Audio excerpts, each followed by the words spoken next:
Hi everyone, Michelle here, personal trainer and lifestyle coach. We are here to talk about foam rolling. Now, foam rolling is one of the best ways to make sure that you are actively recovering, and you can also use it as a warm-up. So what we're going to do is do a full body foam roll, and I will walk you through how to roll each of your body parts.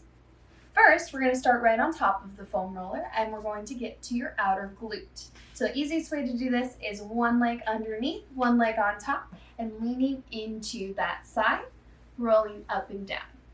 Doesn't matter necessarily how long you do it for. If you feel like there is a little bit more tension there, then you can do it a little bit longer, or about 30 seconds or so per position. Then we would repeat on the other side. Then we're going to go from your hips all the way down to your knees. In this position, we're hitting the hamstrings, so rolling underneath and trying to keep as much pressure over those legs as possible. If you need to, you can place your hands on the ground behind, and we're rolling up and down. Next, we're going to move on to your calves. For your calves, there's a couple different ways we can do it. We can either roll both legs at the same time and use your knees to help facilitate the movement. Or if you need a little extra loving for those calves, you can stack your calves on top of each other and press down with the top leg to give it some extra. Next, we're going to move on to your back.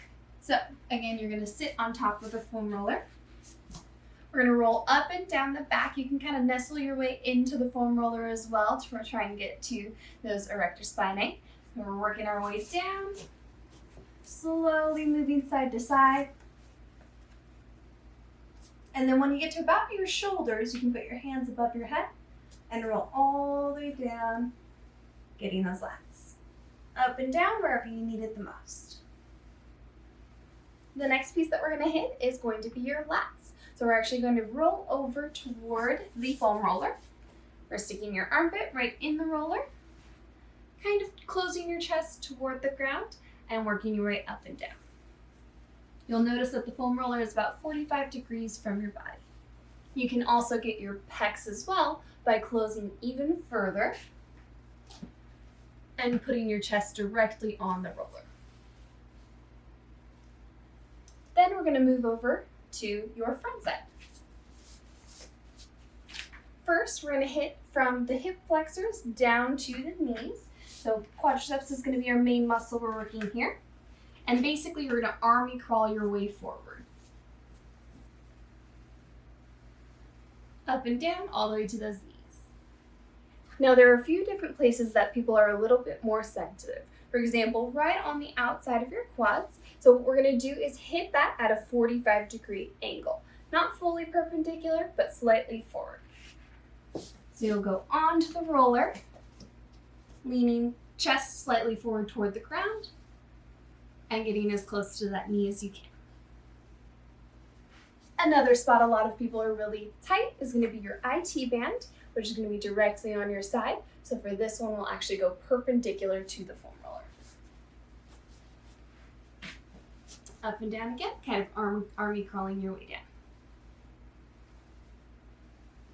And then the last place that a lot of people are pretty sensitive in is going to be right inside your quad. So for this one, you're actually going to lie next to the roller.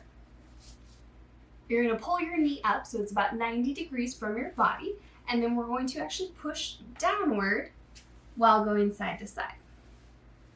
If you want a little extra pressure, you can pick up your back foot and press into that same spot. And you can work your way all the way up into your adductors as close to your hip as you can get.